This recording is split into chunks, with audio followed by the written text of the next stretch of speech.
You're right, Tamia. Now, if you're anything like me, you'll utilise sheet material a lot in your projects, whether that's plywood, MDF, OSB. It's just so versatile. I think it's inevitable that you're going to end up using it a lot. But while it's a fantastic material to work with, it can be a little bit awkward when it comes to deciding on what joinery to use. Now, there are lots of options to go with. You could be looking at pocket hole screws, regular screws, wooden dowels, biscuit joiner. But in this one, I'm going to keep it simple and I'm going to show you one of my favourite methods. Now, the method that I'm going to demonstrate utilises a router, a slot cutting router bit and some bits of MDF. I'll bring the camera in closer and I'll show you how to do it. So as you can guess, the star of this joinery method is this slot cutting router bit. It's got a bearing on it so it can ride along the workpiece nice and easy. You don't need a fence, you don't need any other kind of jigs for alignment, and that's what I really like about this. I'll leave an affiliate link down in the description below if you want to pick up the same bit as me. This one has got a cutting width of 6.3mm and a cutting depth of 9.5mm, and I find that that works really well for 18mm material, particularly because that 6.3mm width works out great for 6mm MDF. Now, as for these MDF pieces, there's nothing special about them at all. These have literally just been cut by me. They're actually 6mm MDF that I've cut into 18mm strips. I then hit them with a belt sander just to ease the edges a little bit, and that way I find it goes into the slot a lot easier.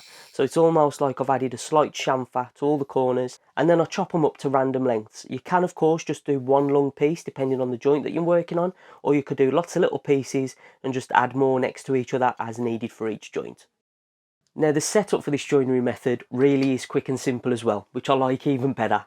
Now, I've got the bit installed in my router, and you can spend all the time in the world getting this set up to make sure that the bit is smack on dead centre in your workpiece. I've got some 18mm plywood here for reference. Now, you can get it all really precise, but you don't have to. Just get it by eye, roughly centred. Secure it in place, and now, as long as you reference the same surface that you want to join together, it will always fall flush. So as long as both workpieces reference the same surface, you're good to go. That was really all the setup we needed for this joinery method. I'm ready to cut now. So I'm going to put a slot in this piece near enough the full length. I'm going to start by easing in the router bit slightly away from the outside edge. That way you won't see the groove. I'll make my slot and I'll ease the bit out again before I hit the other end again so you don't see the groove. And all I need to do is make sure that the bearing rides along the side of the workpiece, and I'll reference the base off my reference surface that we want to be flush later. Before I do that though, come here quick. Quick. Have you subscribed yet? You ain't? Make sure you click that subscribe button and click the bell while you're at it and all.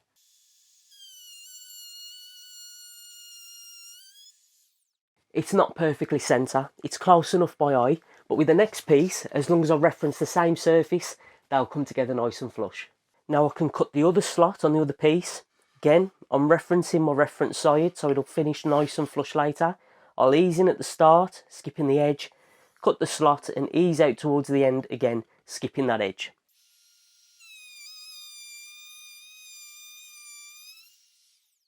And with those slots cut now, it's time for assembly. Now, if you was doing this properly, you'd be adding wood glue. You do need wood glue for this method. Make sure that the MDF pieces are nice and coated. Get a decent coat inside the slots as well, and then you're good to go. What you can do, if you're doing a larger assembly with lots of little pieces, you can pre-glue the MDF into one piece, leave that to set a little bit, and then when you come back, it's just a case of slotting the other side on, and you've got a lot less stress to deal with. So first of all I'm going to do is get these pieces installed. Now, this 6mm MDF does fit nice and snug into that 6.3mm wide slot. That's why I really like that bit. Obviously, you would be adding wood glue, which will swell the MDF as well. So once you install it, it'll make the joint even tighter. If you find that it is a little bit too tight, these seem to fit in nice and easy. But you can offer a little bit of persuasion with an hammer just to make sure that they're fully seated. Now, as you can see, these fit pretty well. I could have chopped these down a little bit more to fully make use of this slot, but for this demonstration, this is more than enough. Now we can slot the two pieces together, again making sure that we've got the two outside faces referenced, and it should slot together nice and easy and create a nice flush joint. Just like that. Now I know what you're thinking, this is all well and good if you're just joining two pieces together flat like this. What if you're making a box and you've got a 90-degree angle that you want to make? Well, this joinery method works for that as well. So if we want to join two pieces together at 90 degrees, the first slot that we're going to cut is very similar to the other ones we did. The piece lying flat like this, referencing the outside surface and creating the slot. But for the second piece, we need the slot along the face so it can actually join together like that, which is a little bit more awkward, but it's still doable. This does get a little bit more awkward, but as long as you've got a decent setup, it's still really simple. I highly recommend that you either have a vise or some method to clamp the workpiece safely in an upright orientation. As you can see, I've got a workbench here that's got clamping jaws on the top, so I've clamped it vertically and I've put another piece behind just to act as a bit of a stabiliser. Because the 18mm plywood isn't very thick, the router can rock about a little bit. So I'll put in some scrap behind it, makes it a lot wider and makes the base more stable.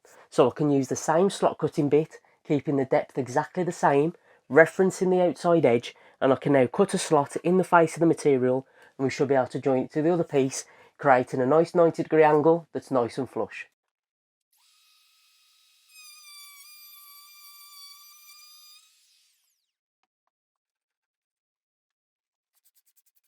Now ideally that wouldn't happen. I have got a cheap grade of plywood here, so it is more likely to chip out. If you are worried about that, you could apply a strip of painter's tape before cutting the joint. That way it should help to prevent any kind of chip out. But if you're using a decent quality piece of plywood, or if you're using MDF, that's not an issue.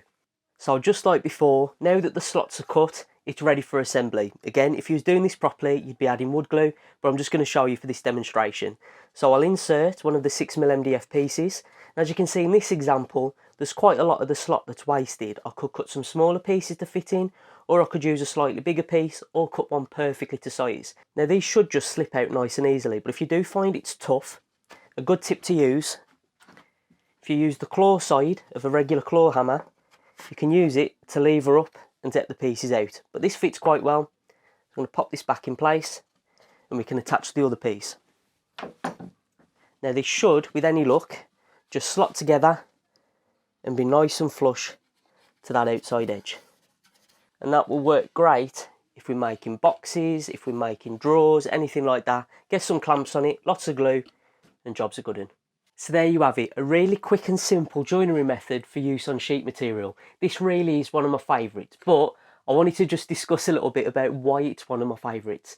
If I'm creating a joint that will never be seen, perhaps it's for like underbed drawers, I've made a few of those in the past, and for that method I'll typically just glue the butt joints together, put a couple of screws through, wait for the glue to dry, remove the screws and replace them with wooden dowels.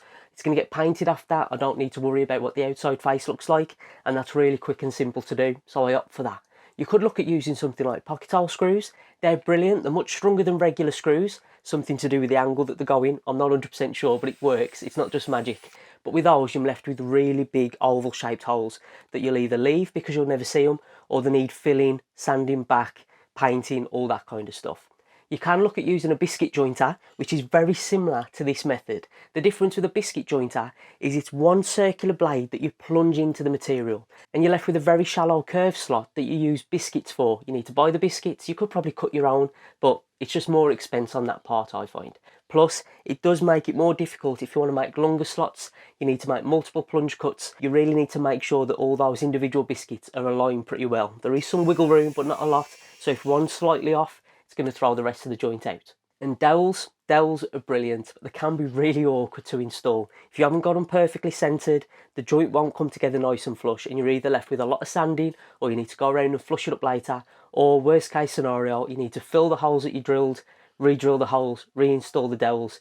It's a lot of palaver, so that's why I like this method. So that's it then guys, like I say, a really simple method for joining sheet material together. There are lots of different options, but this really is one of my favourites, especially considering that it's a nice hidden joint once it's all done, and it's pretty strong as well.